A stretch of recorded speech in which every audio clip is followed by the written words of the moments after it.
Hey everyone, and welcome back. Today I'm getting ready to go on a walk and to Trader Joe's, and then I have some Zoom meetings later. So let's get into it. I feel like a lot is going on. We're potentially on the brink of World War III, which is always exciting.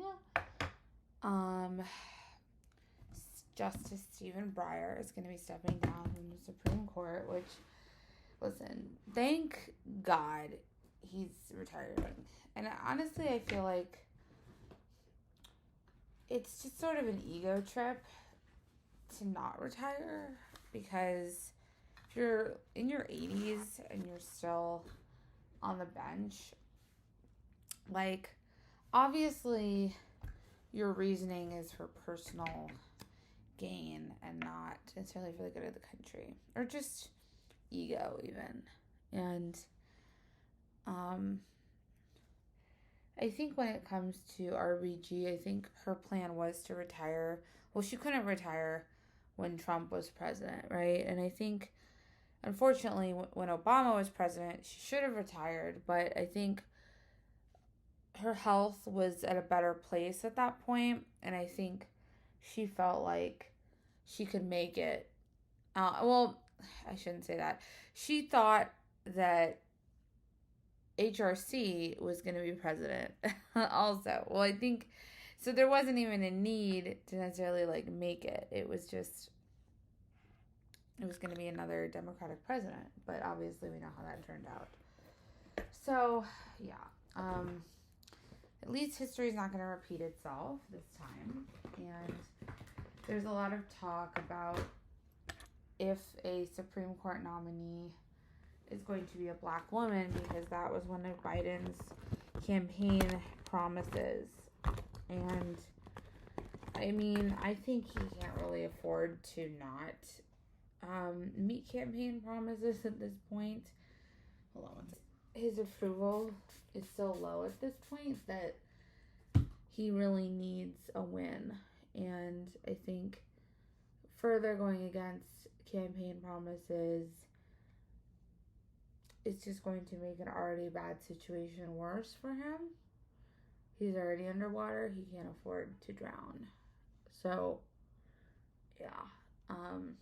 But listen, I mean, a black woman's never been on the Supreme Court. I definitely feel like there's argument for that, and it's a totally fair request. There's plenty of black women who are qualified to be Supreme Court justices, and it's time. So I get it. I just think also sometimes identity politics, I think, can be too much at the forefront, meaning people are more focused on that than they are the actual person in front of them, because I think it's part of the whole package. I think it's a consideration, but it has to be part of the package. I was trying to think of a good analogy, but I can't really think of it justice, but it would be like saying that Candace Owens deserves a high-ranking position in journalism because she's a black woman, and black women have never been in XYZ position, right? And obviously that's ridiculous, because Candace Owens, while she's a black woman, she has absolutely no integrity and does stories that are horribly sourced and doesn't ask compelling questions. She's not skilled, right? So I think she's skilled at creating clickbait, but that's not journalism. So yeah, that would be my response to that. But we'll see. Seems like the Senate might actually have another actual task to do, which would be interesting. And I guess, how does Manchin and Sinema play into that? It does seem like Build Back Better is completely dead in the water, which is so depressing. So depressing. Oh, I just can't even. I don't even want to believe it, to be honest with you. It was such an important piece of legislation, and it was going to be sort of the biggest social spending package since the Great Society in the 1960s. And it, long overdue. And the fact that we're not even going to get that is just, it's disappointing. And it's bad politically because it's a big part of the reason that Biden has such a low approval rating, because he's not actually getting things done. So, and I do think it's weird that he's like surprised that Republicans are obstructionists. Like, were you not there for the 8 years of the Obama administration? Like, you were vice president. You had a front row seat to that obstruction. So, I think it was probably a matter of ego, of thinking he had the more intact relationships. He was a better negotiator, what have you, and, found out that was wrong.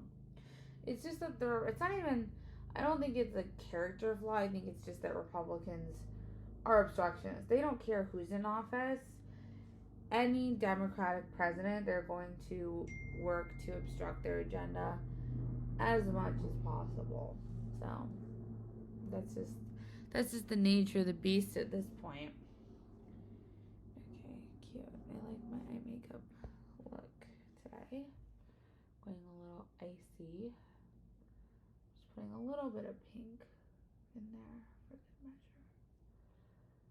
I remember I used to think pink eyeshadow was like horrendous, and now I wear it like almost every day. It's funny how like opinions can change like that. Okay, so I think we're ready. I don't, it's a little, you can see like a little bit of my eczema on my forehead, but it's it's not perfect, but it's good enough